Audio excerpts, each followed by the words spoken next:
वो मोदी जी जो खुद को छाती ठोक ठोक करके ओबीसी का कहते थे, जितना ज्यादा नुकसान मोदी जी ने ओबीसी का किया है उतना शायद मनु ने भी नहीं किया। कानून बना करके वंचित रखा जाता था दलितों को, पिछड़ों को, आदिवासियों को शिक्षा से। शिक्षा को महंगा कर दो और शिक्षा का निजीकरण कर दो जिसमें आरक्षण ही ना मिले। इस देश में इस समय 517 प्राइवेट यूनिवर्सिटीज चल रही है जिनमें कोई आरक्षण नहीं है। मोदी जी तो खुद को ओबीसी का बताते हैं ना। 48 घंटे में ईडब्ल्यूएस का कानून वो पास कर देते हैं कि हर 3 साल में वो क्रीमी लेयर जो है पुनर्विचार होगा कि वो तर्कसंगत है कि नहीं है। महंगाई बढ़ती रहती है, तनख्वाहें बढ़ती रहती हैं, लेकिन जिन ओबीसी का खुद को बोलते हैं उन ओबीसी की क्रीमी लेयर को रिवाइज करने का फुर्सत नहीं मिली। और हमारे ओबीसी एससी एसटी के बच्चे जब जाते हैं उनमें डिग्री भी होती है, अनुभव भी होता है, लेकिन फिर भी मनुवादी मानसिकता का जो आदमी वहां बैठा है वो कह देगा NFS not found suitable. EWS में मान लीजिए सीट कुछ अनफुलफिल्ड रह जाए तो जनरल कोटे में जाती है। इसी तरह ओबीसी की जो सीट है वो ओबीसी के कोटे में जानी चाहिए। तो ये एक बहुत बड़ी विसंगति है जिसको दूर होना चाहिए। तो कास्ट सेंसस वो किस तरह की कराएंगे इसका मोदी जी ने आज तक बात को रखा नहीं है।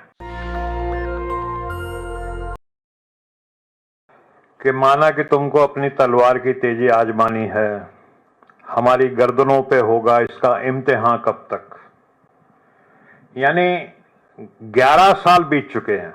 वो मोदी जी जो खुद को छाती ठोक ठोक करके ओबीसी का कहते थे, जितना ज्यादा नुकसान मोदी जी ने ओबीसी का किया है उतना शायद मनु ने भी नहीं किया हो।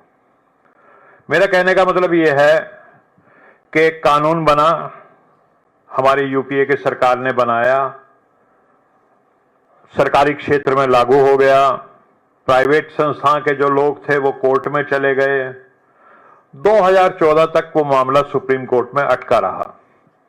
29 जनवरी 2014 को कोर्ट का फैसला, अंतिम फैसला आ गया कि हमारे जो मनमोहन सिंह जी ने जो कानून बनाया था, जो पार्लियामेंट ने कानून बनाया था उनके प्रधानमंत्री के कॉल में, वो बिल्कुल संविधान सम्मत है और इसको लागू किया जाना चाहिए। 29 जनवरी 2014 को लोकसभा के चुनाव शुरू हो चुके थे, आचार संहिता लागू हो चुकी थी, नई सरकार आई और पिछले 11 साल से मोदी जी कुंडली मार करके बैठे हुए हैं इस पे। और वो खुद को क्या कहते हैं? खुद को कहते हैं मैं ओबीसी का हूं। तो मेरा मानना यह है कि पिछले 11 वर्ष, पिछले जब से देश आजाद हुआ 78 वर्ष में डार्केस्ट पीरियड रहा है ओबीसी के लिए, शेड्यूल कास्ट शेड्यूल ट्राइब के लिए। एक जो मनुवादी व्यवस्था जिसका जिक्र हमारे गौतम साहब ने कहा, जिक्र किया कि एक मनुवादी व्यवस्था होती थी जिसमें एकलव्य का अंगूठा काट दिया जाता था। हजारों लाखों करोड़ों ऐसे उदाहरण हैं। यानी कानून बना करके वंचित रखा जाता था दलितों को, पिछड़ों को, आदिवासियों को शिक्षा से। और वही चीज एक अलग तरीके से की जा रही है कि शिक्षा को महंगा कर दो और शिक्षा का निजीकरण कर दो जिसमें आरक्षण ही ना मिले। अब मेरे पास जो एक आंकड़ा सामने रखा हुआ है वो आंकड़ा मुझको बताता है, और ये पार्लियामेंट की रिपोर्ट में जिक्र है इसका, कि इस देश में इस समय 517 प्राइवेट यूनिवर्सिटीज चल रही हैं जिनमें कोई आरक्षण नहीं है। इस देश में 45,000 से ज्यादा डिग्री कॉलेज हैं जिनमें सिर्फ 21.5% जो कॉलेज हैं वो सरकारी हैं और 78.5% जो कॉलेजेस हैं वो प्राइवेट हैं जिनमें आरक्षण नहीं है। और जैसा कि हमारे साथियों ने बताया कि बहुत कम संख्या में एससी एसटी ओबीसी के बच्चे जो हैं वो छात्र जो इन कॉलेजेस में पढ़ रहे हैं। और जो हाल कर दिया है इस सरकार ने सरकारी संस्थानों का, वो सब हम जानते हैं। अशोका यूनिवर्सिटी, अजीम प्रेमजी यूनिवर्सिटी में जो बच्चा पढ़ता है, जो क्वालिटी उसको एजुकेशन की मिलती है वो आज सरकारी क्षेत्र में जो बच्चा पढ़ रहा है उसको नहीं मिल पा रही, क्योंकि अलग तरह के वहां पे संसाधन है। तो हमारे बच्चों को, जिसका जिक्र डॉक्टर विक्रांत जी ने भी किया कि 90% जो आबादी है इस देश की, उनके बच्चों को एक अच्छी क्वालिटी शिक्षा से ये सरकार जो है लगातार महरूम करती चली आ रही है। तो वो एक हमने बचपन में एक फिल्म भी देखी थी, उसमें गाना याद आ गया कि गैरों पे करम अपनों पे सितम, ए जाने वफा ये ठीक नहीं। तो मोदी जी तो खुद को ओबीसी का बताते हैं ना, तो 48 घंटे में ईडब्ल्यूएस का कानून वो पास कर देते हैं, सिर्फ 48 घंटे में राष्ट्रपति जी से भी साइन हो जाते हैं। और 11 वर्षों में एक संविधान में जो चीज लिखी हुई है 15(5) उसको वो लागू नहीं कर पाते। ये मैं समझता हूं कि हमारे लिए देश का तो दुर्भाग्य है ही, हमारे ओबीसी एससी एसटी के भाइयों का भी दुर्भाग्य है कि ऐसा प्रधानमंत्री हमारे इस समय इस देश में है। एक चीज और मैं आपके सामने, क्योंकि हम इस विषय पे बात कर रहे हैं, ओबीसी में एक प्रावधान होता है क्रीमी लेयर का, और ये नियम है कि हर 3 साल में वो क्रीमी लेयर जो है वो उसका पुनर्विचार होगा कि वो तर्कसंगत है कि नहीं है। महंगाई बढ़ती रहती है, तनख्वाहें बढ़ती रहती हैं। तो 2017 में क्रीमी लेयर तय हुई थी 8 लाख रुपया, आज 2025 हो गई, 3 साल में, यानी 2020 में वो रिवाइज होनी थी। मोदी जी को फुर्सत नहीं मिली, विदेश में जाकर के टंका बजाते रहते हैं, लेकिन जिन ओबीसी का खुद को बोलते हैं उन ओबीसी की क्रीमी लेयर को रिवाइज करने का भाई साहब को फुर्सत नहीं मिली। एक हमारे संस्थानों में एक चीज और चल रही है, एनएफएस, यानी कि एक अपॉइंटमेंट होनी है। मान लीजिए अब हम 2 डॉक्टर बैठे हैं तो डॉक्टर की बात कर लेते हैं, एक डॉक्टर की अपॉइंटमेंट होनी है और एमबीबीएस की डिग्री चाहिए, 5 साल का तजुर्बा चाहिए। और हमारे ओबीसी एससी एसटी के बच्चे जब जाते हैं उनमें डिग्री भी होती है, अनुभव भी होता है, लेकिन फिर भी मनुवादी मानसिकता का जो आदमी वहां बैठा है वो कह देगा एनएफएस, नॉट फाउंड सुटेबल। अब ये क्या मतलब है, क्या चीज है, हमें तो आज तक समझ में नहीं आई। आपकी रिक्वायरमेंट है एमबीबीएस की डिग्री, वो है, आपकी रिक्वायरमेंट है 5 साल का अनुभव, वो है, फिर एनएफएस कैसे हो गया? तो ये एक नया तरीका जो नव मनुवाद जिसको कहते हैं ना आधुनिक युग का, वो एनएफएस के थ्रू किया जा रहा है।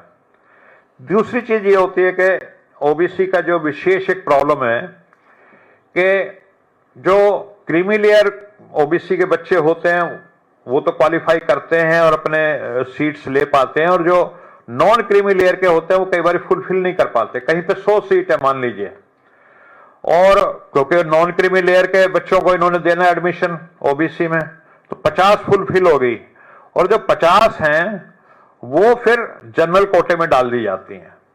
हमारा मानना यह है कि अगर नॉन क्रीमी लेयर से फुलफिल नहीं होती सीट तो जो बचती हैं तो वो क्रीमी लेयर के ओबीसी को मिलनी चाहिए। जैसे ईडब्ल्यूएस में मान लीजिए सीट कुछ अनफुलफिल्ड रह जाएं तो जनरल कोटे में जाती हैं, इसी तरह ओबीसी की जो सीट है वो ओबीसी के कोटे में जानी चाहिए। तो ये एक बहुत बड़ी विसंगति है जिसको दूर होना चाहिए।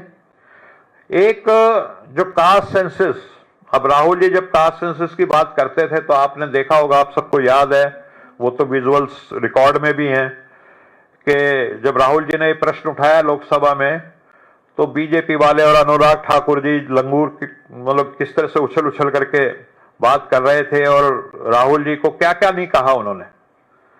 और ये कहा कि ये अर्बन नक्सल है, पापी हैं, ये कास्ट की बात करते हैं।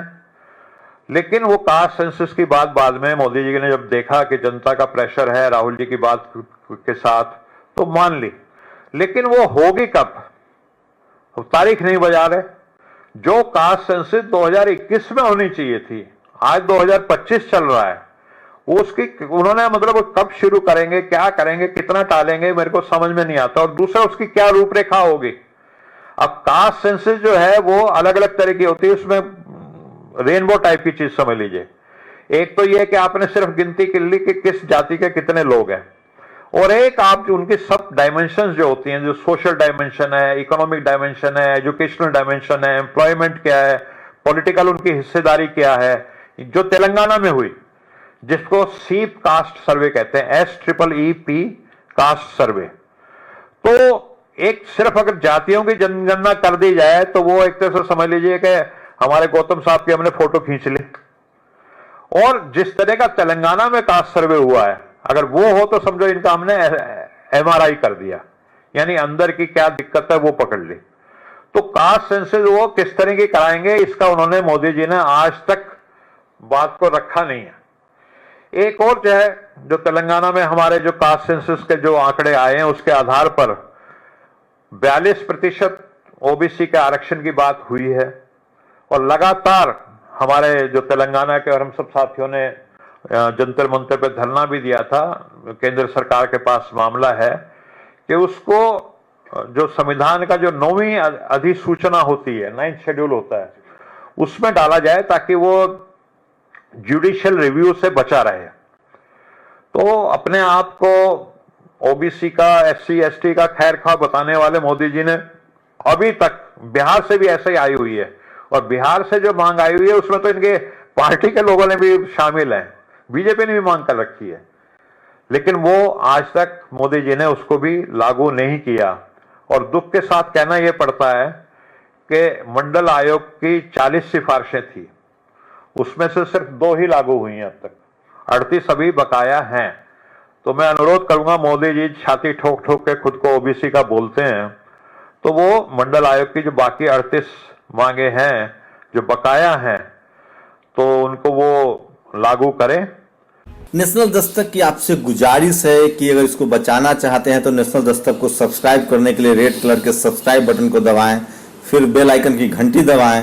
नेशनल दस्तक को बचाने के लिए बहुत जरूरी है कि हर खबर को शेयर करें, लाइक करें, कमेंट जरूर करें।